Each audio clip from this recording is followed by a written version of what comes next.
Bonjour. Eh bien, comme maintenant chaque semaine, je vais vous faire un petit rapport de ce qui s'est passé cette semaine à l'Assemblée nationale. Nous avons débattu finalement de problèmes un peu internes, le règlement intérieur. Je ne vous en parlerai pas dans les détails, je voulais simplement vous en souligner un aspect important.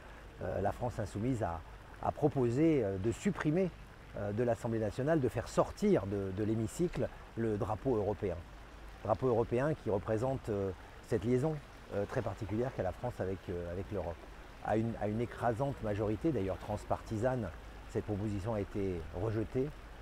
Le président de la République, d'ailleurs, avait lui-même rappelé que ce drapeau avait une valeur importante et qu'il fallait le reconnaître dans toutes nos instances. Parce qu'effectivement, on ne peut pas imaginer aujourd'hui la France sans l'Europe. Ça ne veut pas dire qu'on dilue notre souveraineté ou notre identité.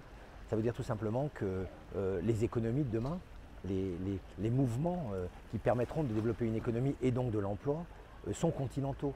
L'Amérique est un continent, la Chine est une taille d'un continent, l'Inde est une taille d'un continent. Et on doit utiliser cette force de l'Europe. Alors il ne faut pas l'utiliser comme une force qui soit une contrainte, une pression, comme elle est vécue aujourd'hui, comme une espèce d'administration qui nous embête. Il faut l'utiliser comme dans une nouvelle dynamique.